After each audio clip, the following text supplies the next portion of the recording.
never forget these two principles, that this is the whole duty of man.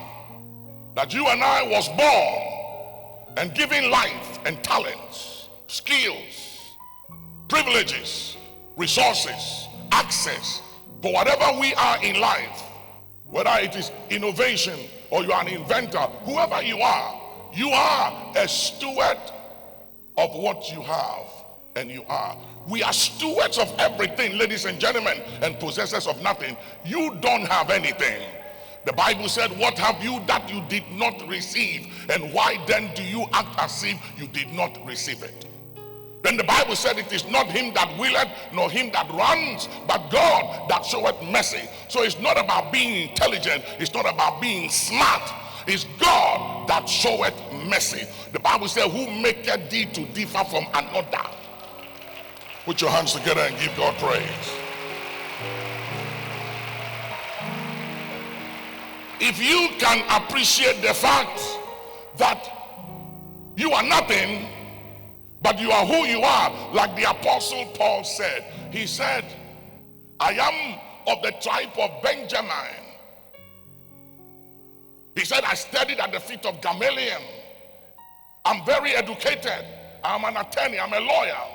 I studied at the feet of the best. But he said, I count it all as nothing.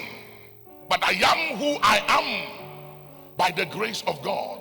When you appreciate that you are who you are by the grace of God, and not because of your background or the color of your skin or who your father and your mother is, you will treat other human beings better than the way you treat them.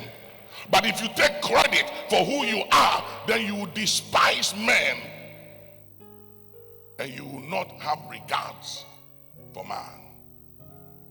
If you can appreciate these two principles, the rest of your life, that you are here, and for all that you have in life is for the service of God and the service of humanity, you have made it.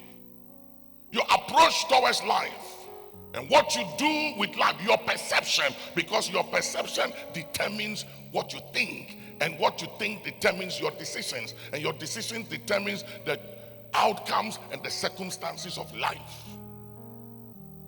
You got to think right. You got to get it right. You got to see right. And if you see these two principles, that you are born, you are here, and whatever you have achieved and you will ever be is for the service of God and the service of humanity. Listen, there is no poverty in this world. There is no lack in this world. The wealth is just in the hands of few greedy people.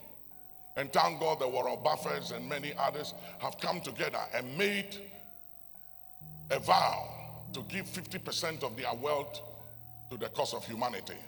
Warren Buffett has given 99% of his wealth for the cause of humanity, for the good of humanity, and leaving only 1%. 99%.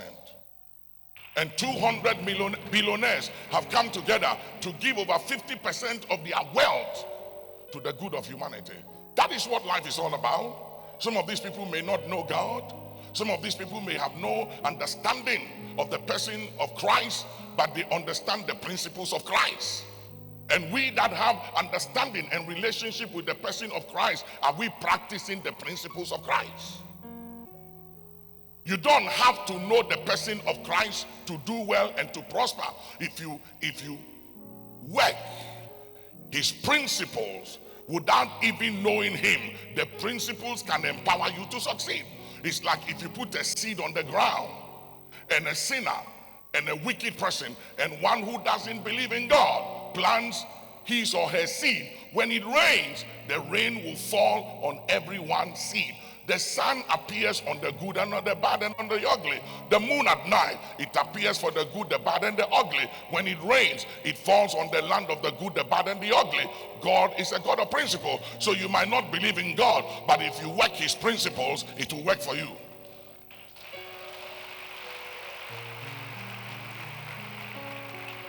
And that's why there are so many people, they have no fear of God nor regard for men, but they do well because they are working the principle. Is one thing, but a day of reckoning and a day of judgment will come when we will all stand before our Maker and give an account for what we did with the life given to us, what we did with the time given to us, what we did with the resources given to us, what we did with ability, what we did with giftings. We will account for that. Now there is a time for that.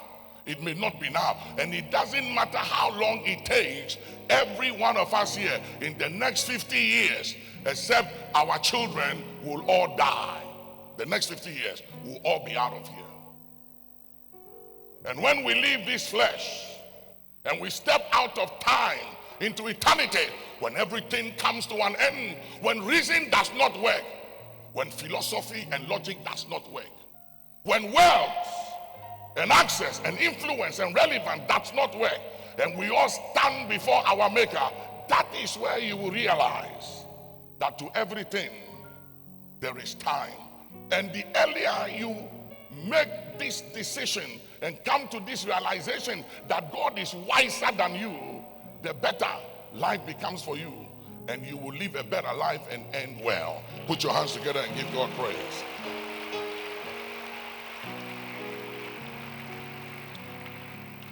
Ladies and gentlemen, on Wednesday, we talked about the principles of ownership, understanding as stewards that there is one that owns everything.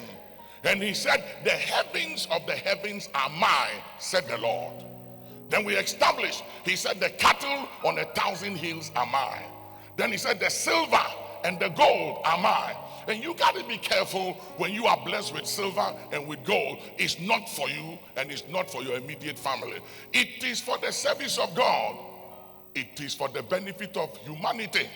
And when we acquire wealth and we amass wealth, I said in the first service that there are people, they build about 5 or 10 houses and it's not enough. It's not enough. And they want, and they want, and they want. You build 5 houses. You build 10 houses.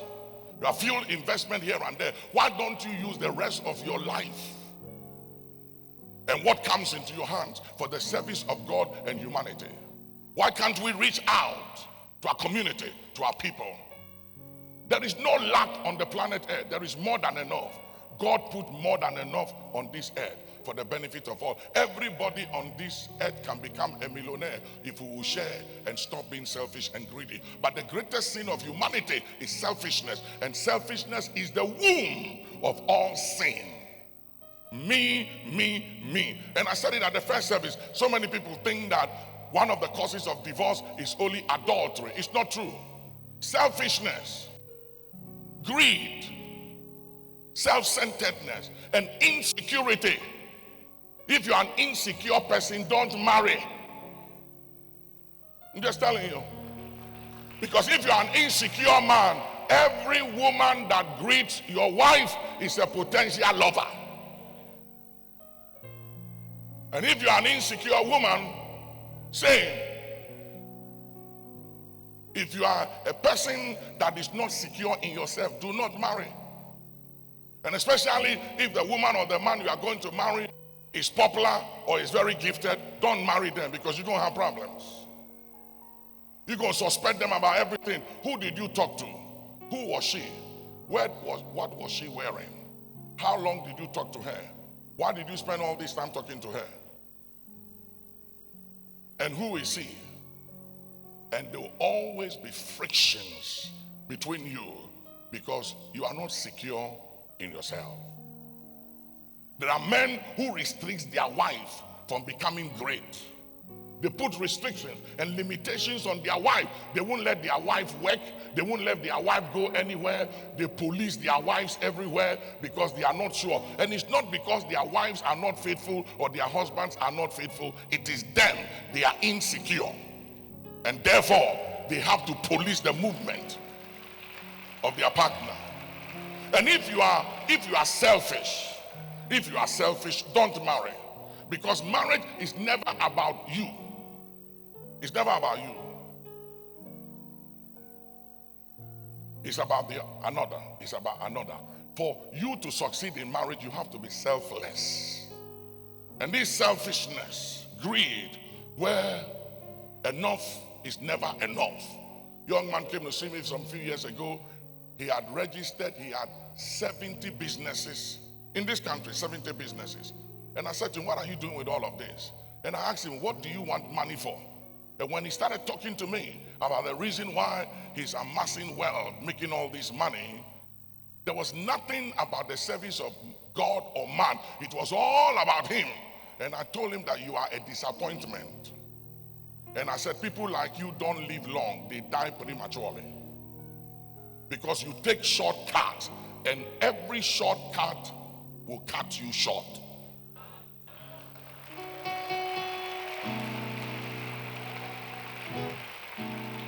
If I ask you to examine your heart and your motives today, I ask you, why do I want to be rich?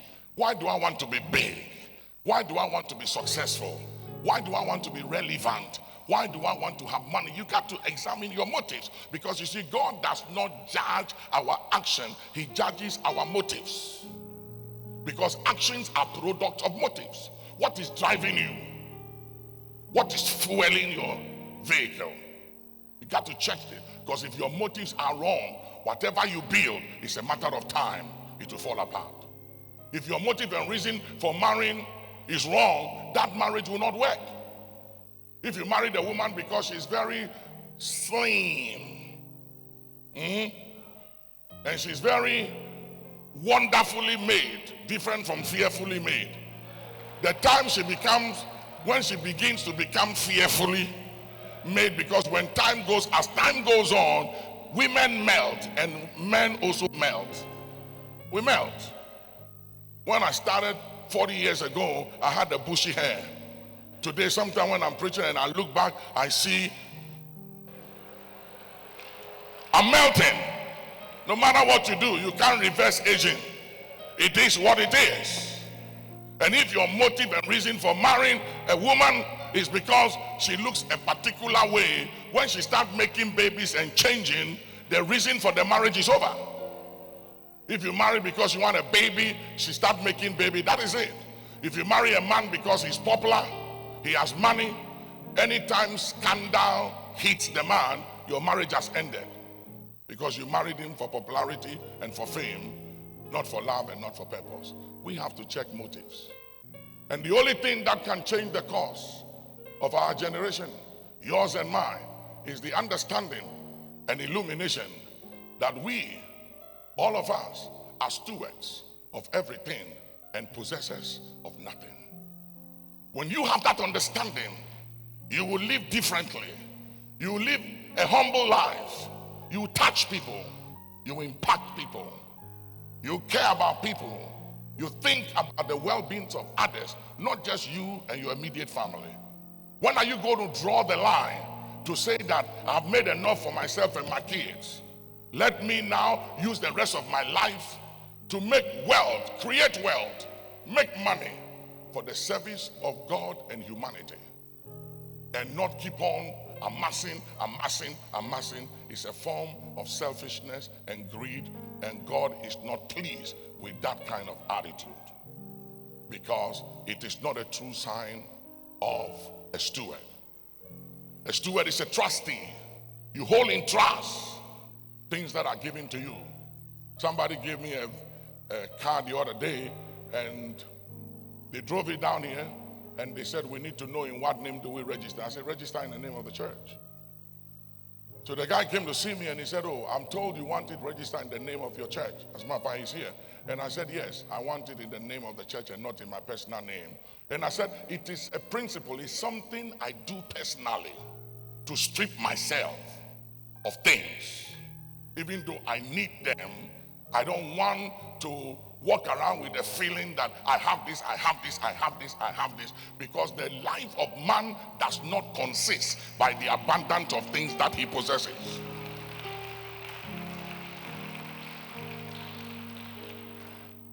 So we talked about the principles of ownership. For some few minutes, I want to talk to you about the principle of responsibility. Understanding that as stewards, you and I have been given responsibility. We are holding in trust. Whatever we have, whatever is given unto us. And on Sunday next week, Wednesday, we'll continue with the principles of responsibility. It is my responsibility to illuminate, to enlighten, and to feed you, to teach you these principles, because one of the 14 prophecies that is yet to be fulfilled before the coming of Messiah, 60 has been fulfilled.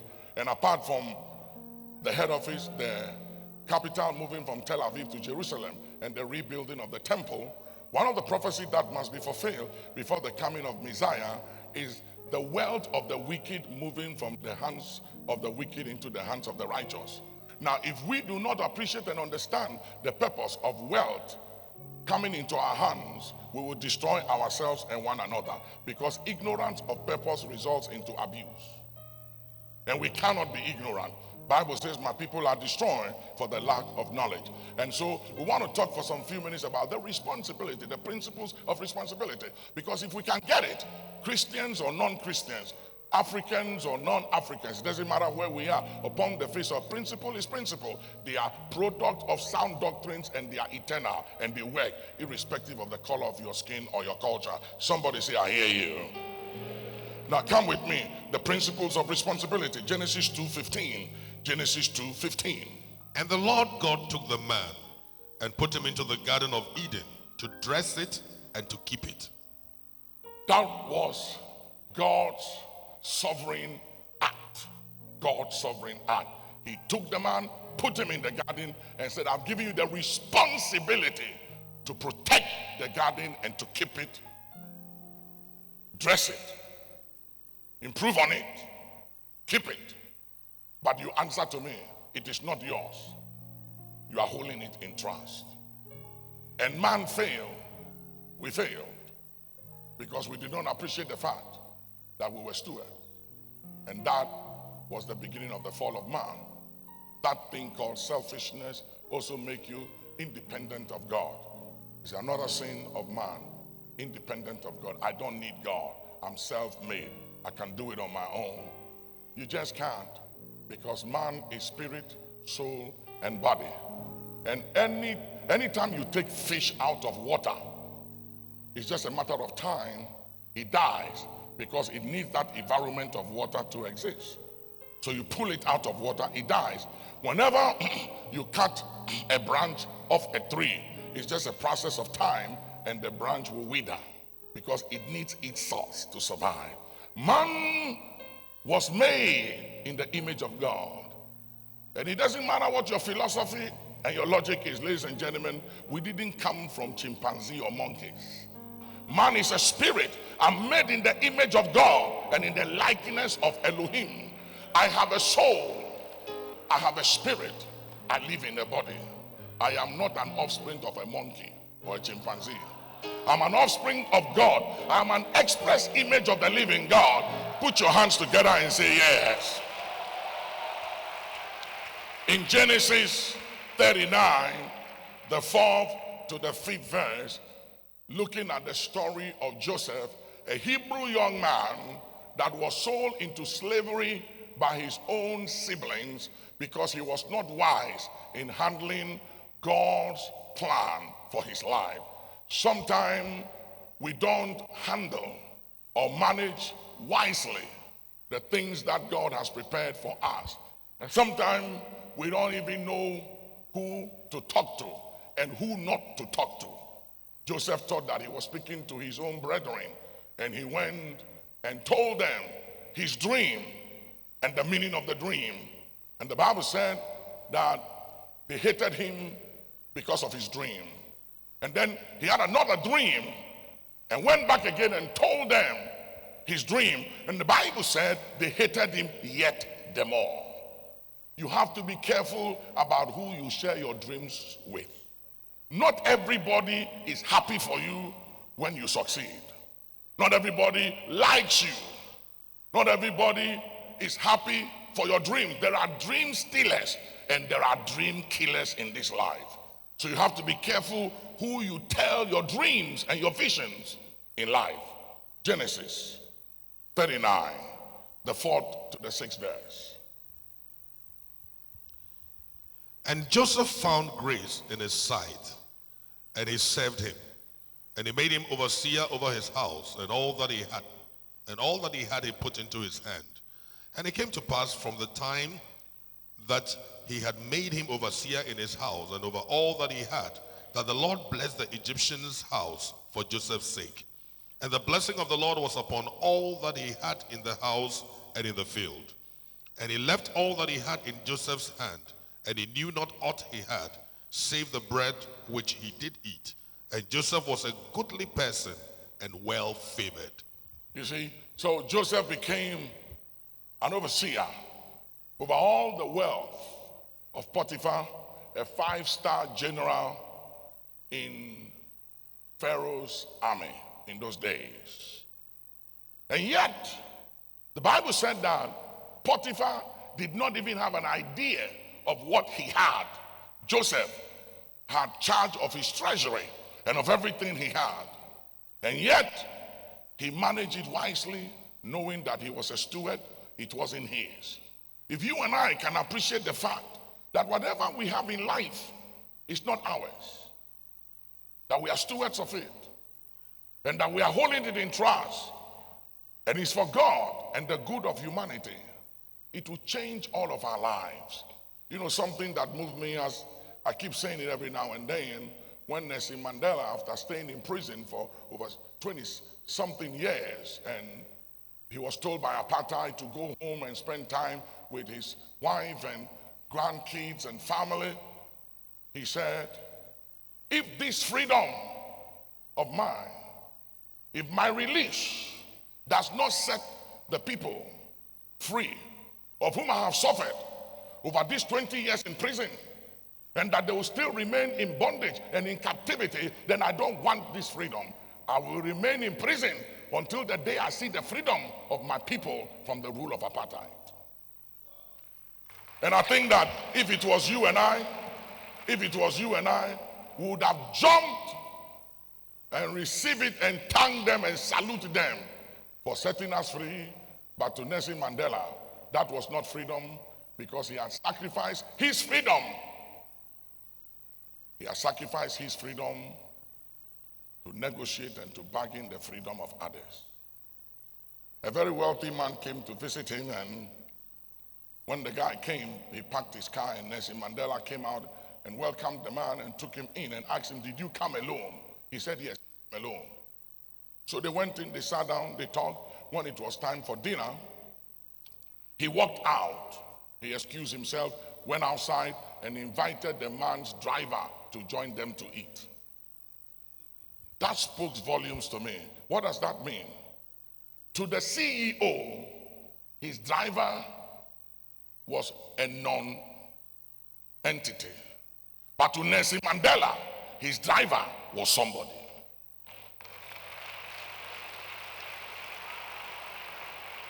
What makes a man so different than you and I? It's a simple understanding. I'm a steward. I don't own anything. Everything I have is for the benefit, the service of God and humanity. You know, our young boxer here, where are you? Stand, young man. God bless you. Where's your father? How are you, sir? You remember me? Good. You may be seated. I pray that you will do well in the arena, that God will give you the strength of a young lion and will give you divine capabilities, but that you will remember, as wealth comes into your hands, that it is not for flashy cars and flashy chains, but that it is for the service of man and the service of God. And there are a lot of needs in Ghana here. I expect to see you digging boreholes, giving clean water to areas in this country where they don't have clean water. I want to hear you giving to orphanages, helping us to build drug rehabs, to help all these young women who are hooked on marijuana and all kinds of addiction.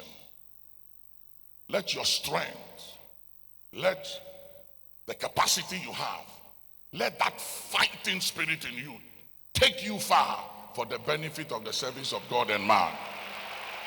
And if that is your dream and that is your commitment, I command the powers of heaven and earth to back you wherever you stand. Let the wind back you. Let circumstances favor your cause. And may you have an upper hand in every fight and in every combat. May you always have the skill and the ability to prevail, to triumph, to win, to have the upper hand for the service of God and the good and benefit of humanity. God bless you. Put your hands together. Give God praise.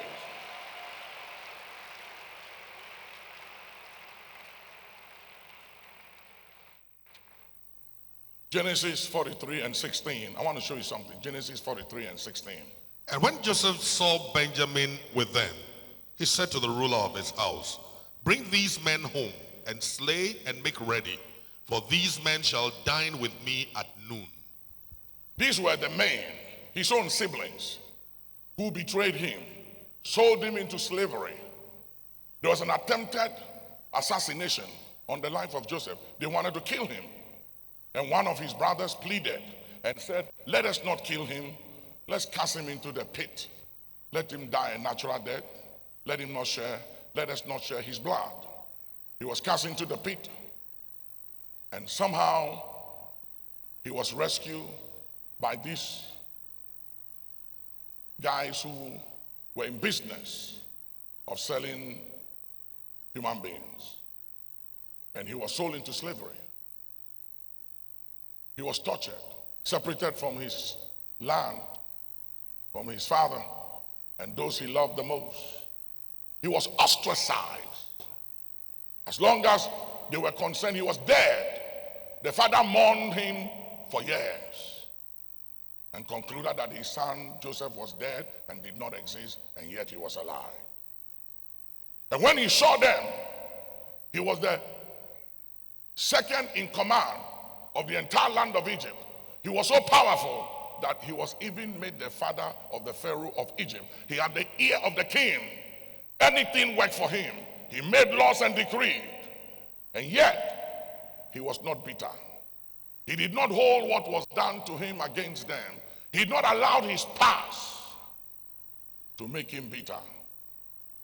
And he did not use power for revenge, but he used power for transformation. As long as you live, those of you who are in politics, in business, whatever position you find yourself in, don't use power. And don't use opportunities given to you and privileges to settle scores with people. And don't deploy the hand of power and the hand of leadership when you have access to leadership to destroy people you have problems with. It's one of the sickness in Africa. That when new administration comes, you find these people, they come from nowhere. I call them the brigade of liars. They come from nowhere and appear, and all they do is to go around misrepresenting people, character assassinating people, stigmatizing people. And they are not satisfied until they see you destroy. And if those in authority, that's why we need to pray for those in authority, because if those in authority are not wise in the way they handle information and what they hear, they can be deployed to use that power and the seat of power. The seat of power is very strong, it's no joke. And you can mishandle power, misuse power, until the day that you yourself will give an account of it.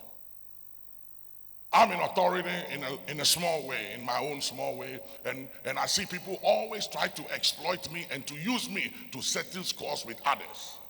I hear all kinds of things about people that if I'm not careful, I will stand in the pulpit and use my pulpit to fight and to attack people unnecessarily. But the pulpit is not to attack people.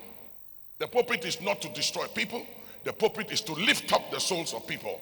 It's to bring comfort, exaltation, and to help people, to enlighten, to illuminate, to guide, to inspire, and to empower people to do good and do well in life. If you believe it, put your hands together. Give God praise.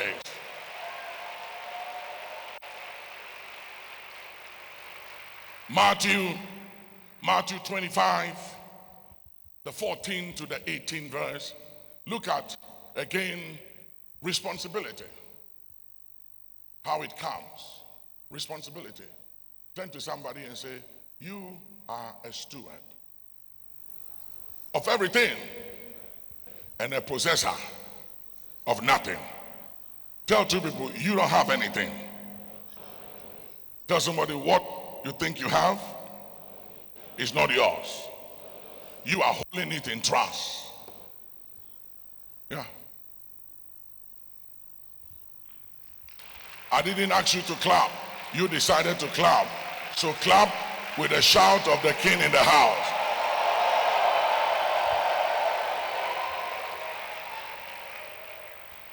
If you can appreciate this principle, you will go far in life, very, very far. It will give you longevity. It will give you fulfillment and personal satisfaction and happiness in life. I love it when I bless you. You know, the reason why I don't like traveling too much is because I miss you when I go. I do. I miss you a lot. And when I preach in other congregations, they don't know me like you do, you know. And I don't know their faces, and I just look at them and they look very strange, but I love them because they are God's people. But goodness, when I'm back and I see your faces, it does something to me.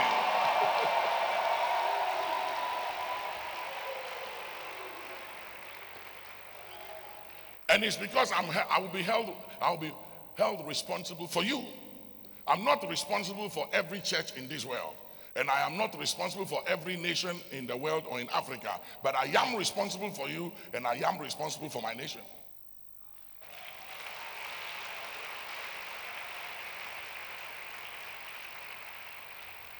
Matthew 25, 14 to 18. For the kingdom of heaven is as a man traveling into a far country, who called his own servants and delivered unto them his goods. And unto one he gave 5 talents, to another 2, and to another 1, to every man according to his several ability, and straightway took his journey. Then he that had received the 5 talents went and traded with the same, and made them other 5 talents. And likewise he that had received 2, he also gained other 2. But he that had received 1 went and digged in the earth, and hid his Lord's money. You see, God wants us to do well. God wants us to profit. He's the God of multiplication. He's the God of increase. God does not believe in stagnancy. And to everyone was given different talents. And the talents here stands for money, according to their several abilities. So the man that received 5 had the ability to use the 5. The one that received 2 had the ability to handle 2 talents. And the one that received 1 could handle only 1 at that time and not 2. If he had been given, he couldn't have handled it because he hadn't developed capacity for it. And one of the reasons for envy and jealousy among us, and we kill and destroy and slander one another, is because you've set your eyes on your brother's talent. Meanwhile, you haven't developed the capacity to manage and to handle what your brother has. And yet, you've taken your eyes off what you have and set it on the eyes of your brother or your sister's talent, and you will do everything to get it. And when it comes to you, because you haven't developed the capacity for it, you abuse it, you mishandle it. Turn to somebody and say, how much talent have you been given? How much? Everybody has a talent. Everybody has something. You don't have what I have because you haven't developed the capacity to handle what I handle. I deal with a lot of pressure. I deal with a lot of stress. I deal with a lot of contradictions. I deal with controversies. I deal with a lot of complications. And I am very cool. I am very calm when I'm dealing with them. And sometimes Rosa will say to me, babe, I don't know how you handle this. And I said, I'm good for it. I'm good. I'm good at it. Because I've developed the capacity for it. Things that I can handle today, I couldn't have handled them 5 years ago. There is influence and wealth, money, resources, and opportunities and privileges I walk in today that if it came to me 5-10 years ago, I would have been destroyed because I hadn't developed the capacity for it. I told you about a friend of mine, Bill McKinley, many years ago, about 20 years ago. He said to me, Nick, I see you have a lot of problems. I want to give you $1 million to pay me back in a year, and I don't want any interest, but I want my money intact, $1 million after 1 year. What will you do with it? And I said, let me think about it. He said, no.